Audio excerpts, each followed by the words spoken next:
જમીને બેઠા છો બધા? ના કે હા?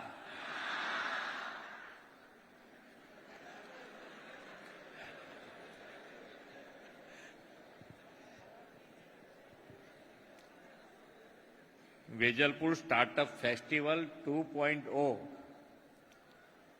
ના આજના કાર્યક્રમમાં આપણી સૌની સાથે મંચ ઉપર ઉપસ્થિત મારા સાથી મંત્રી શ્રી હર્ષભાઈ સંઘવી, મારા સાથી ધારાસભ્ય શ્રી અમિતભાઈ ઠાકર, બોટ લાઈફ સ્ટાઇલના કો ફાઉન્ડર અને સીઈઓ શ્રી અમન ગુપ્તાજી, વેજલપુર વિધાનસભાના પ્રભારી શ્રી નંદીબેન પંડ્યા, જોધપુર વોર્ડના પ્રમુખ શ્રી ભાગ્યેશભાઈ પટેલ, સૌ કાઉન્સિલરશ્રીઓ, મંચ ઉપર ઉપસ્થિત સૌ મહાનુભાવો,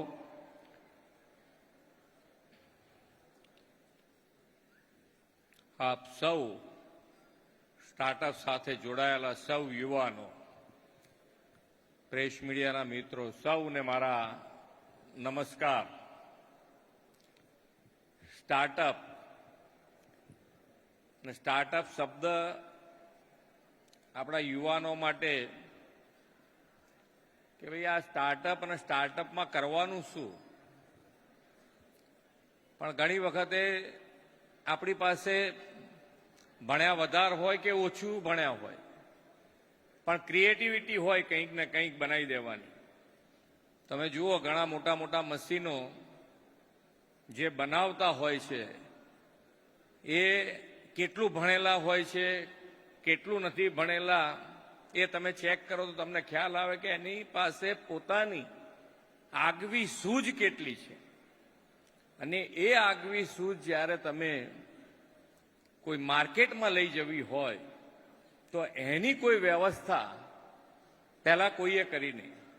માન્ય વડાપ્રધાનશ્રીએ સ્ટાર્ટઅપ શરૂ કરાવી અને એની આખી ઇકોસિસ્ટમ ગોઠવી છે. સરકાર તમારી સાથે સ્ટાર્ટઅપમાં ઊભા રહી શકે અને તમારું સ્ટાર્ટઅપ કેવી રીતે માર્કેટ સુધી પહોંચી શકે ત્યાં સુધીની આખી વ્યવસ્થા સરકાર તરફથી પણ કરવામાં આવી છે.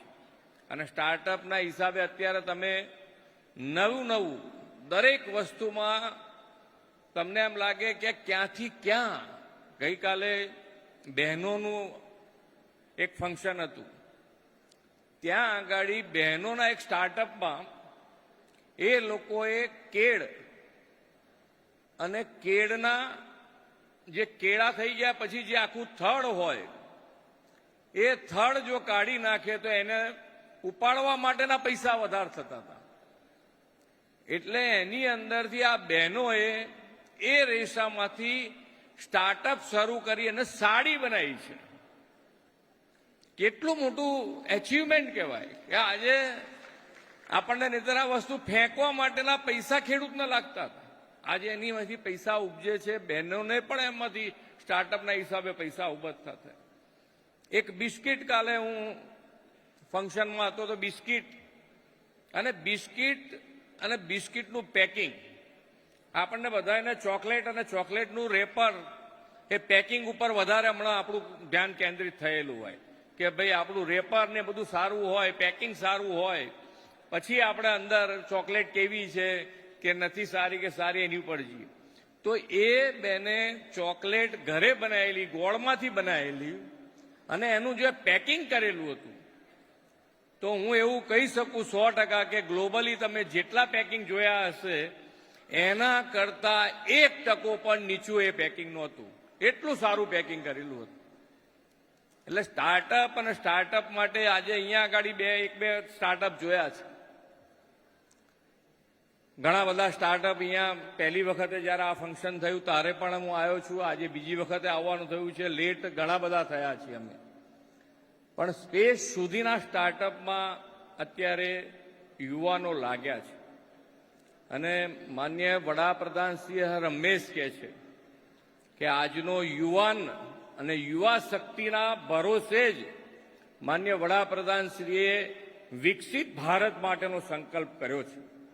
અને આ સ્ટાર્ટઅપો જોવા જેટલી વખત હું સ્ટાર્ટના પ્રોગ્રામમાં ગયો છું તો મને લાગે છે ત્યાં સુધી જે યુવાનો અને યુવાનોનું જે બ્રેઇન છે આપણને એમ લાગે છે કે આપણે વિકસિત ભારત અને વિકસિત ભારત માટે વિકસિત ગુજરાત અને વિકસિત ગુજરાત થતા કોઈ જગ્યાએ આપણે રોકાવા એવું નથી, થઈને જ રહીશું એવું લાગે છે. આપ બધાના ભરોસે એવું લાગે છે. સ્ટાર્ટઅપ માટે અમારા અમિતભાઈ ખૂબ મહેનત પણ કરે છે અને યુવાનોએ ખરેખર ધીમે ટાઈમ લઈ અને આ વસ્તુ, અમારે તો ટાઈમનો અમુક વખતે પ્રોબ્લેમ હોય તો પણ હું બને ત્યાં સુધી દરેક સ્ટાર્ટઅપ જોવાનો મારો પ્રયત્ન હોય છે.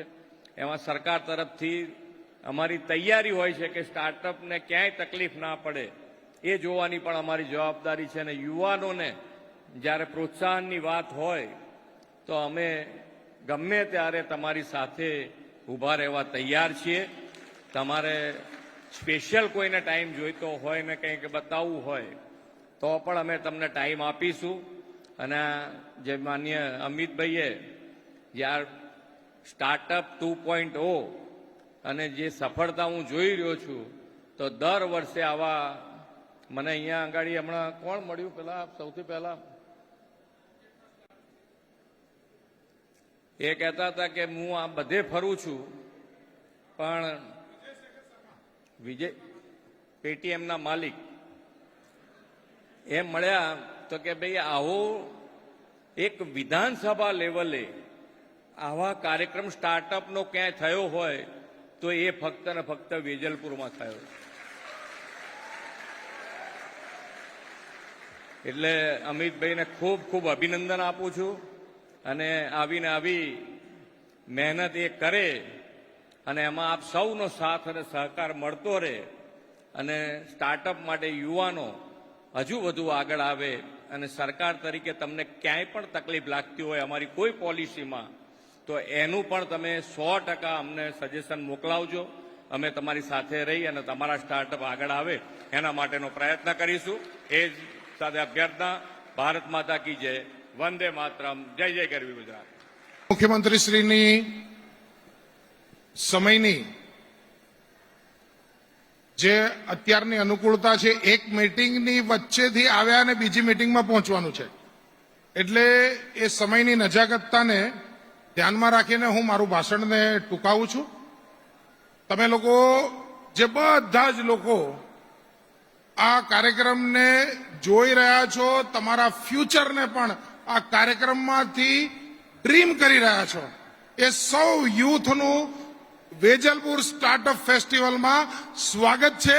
આપણે સૌ સાથે મળીને નરેન્દ્રભાઈ મોદીજીના સપનાનું ભારત, સ્વાભિમાની ભારત, વિકસિત ભારત આપણે સૌ એવી રીતે ઊભું કરીએ કે આખું વિશ્વ એ જોઈ રહે કે ભારત આગળ વધી શકે છે તો કેવું દમખમ સાથે આગળ વધે છે.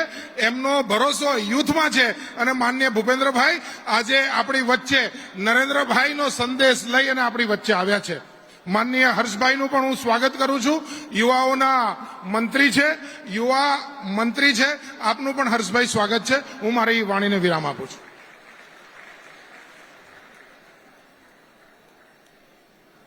આપના ઉષ્માભર્યા સ્વાગત